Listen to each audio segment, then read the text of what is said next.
Blessings and Peace, Redeemer United Methodist Church. My Penguin Osbert by Elizabeth Cody Kimmel, illustrated by H.B. Lewis. This year, I was very specific in my letter to Santa Claus. We've had a few misunderstandings in the past. For instance, last year I asked for a fire-engined red race car with a detachable roof, a lightning bolt on the side, and retracting headlights. And he got me one, but it was only 3 inches long. And the year before, I had really wanted a trampoline.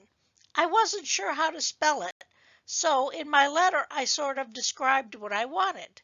Santa sent me a pogo stick. So this year, I was really careful. I wrote Santa a long letter and told him that I would like to have my own pet penguin.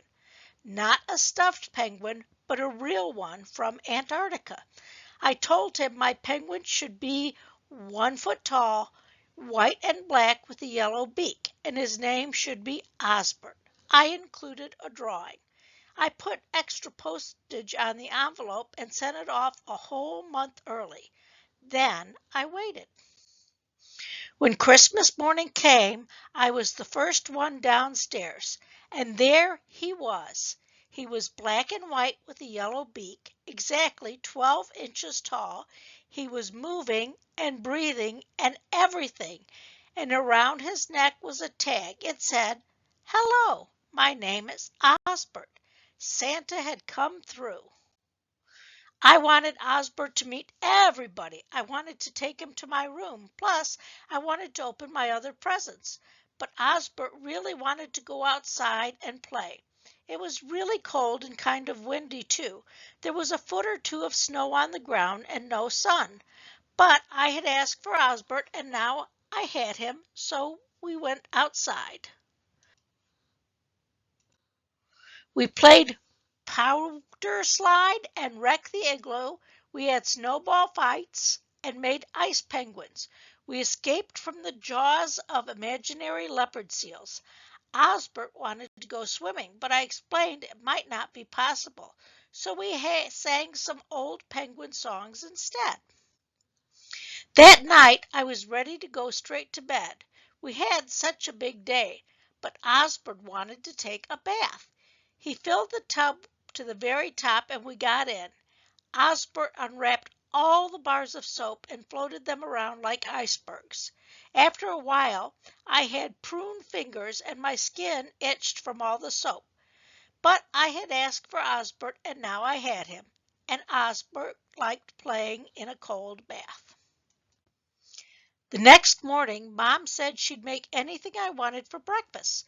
When I closed my eyes, I saw a stack of chocolate chip waffles with heated syrup, a platter piled high with fried sausages, and an icy pitcher of freshly squeezed mango juice.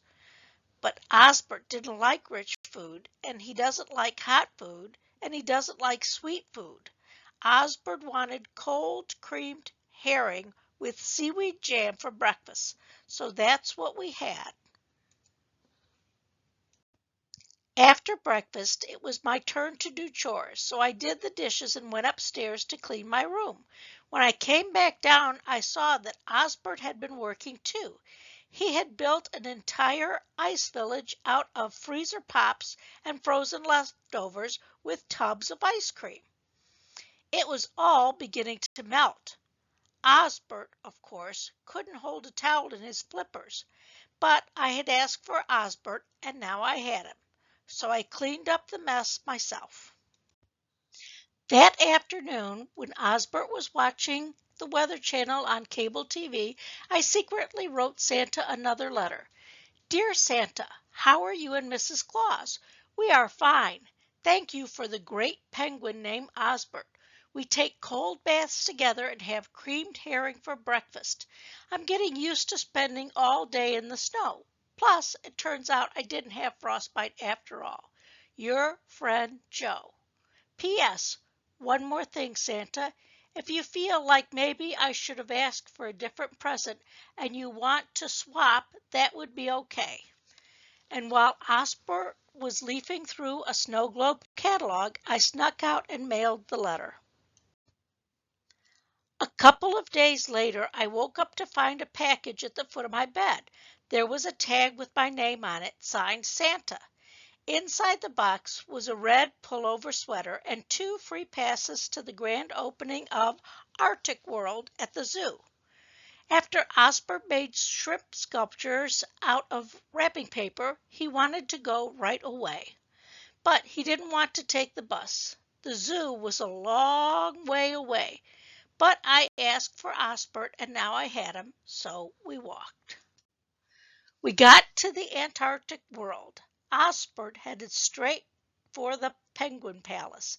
There were huge snowy hills with ice slides leading down to a big pool.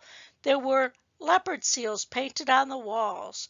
Tiny bergs of real ice were floating in the water. And then a door opened in the wall and a guy came out and started tossing creamed herring to the penguins. When it got to be closing time, I told Osbert we had to leave. He waddled over to me, but I knew he felt at home at the Penguin Palace. It had everything he needed. Osbert was the first Christmas present Santa ever gave me that I really wanted. I asked for Osbert, and I had gotten him. But Osbert needed ice slides and leopard seals and plenty of herring. I asked him if he would be happier living at the Penguin Palace. Osbert looked into my eyes. Then he nodded. It's a little lonely at home without Osbert, and my new sweater itches my neck a little bit right under my chin. But it's nice to be warm, and I had chocolate chip waffles for breakfast. Next Saturday is Kids Visit Free Day at Antarctic World.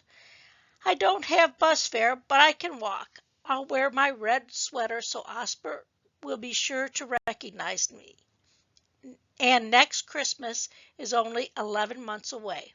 I thought a lot about it, and I already know what I want.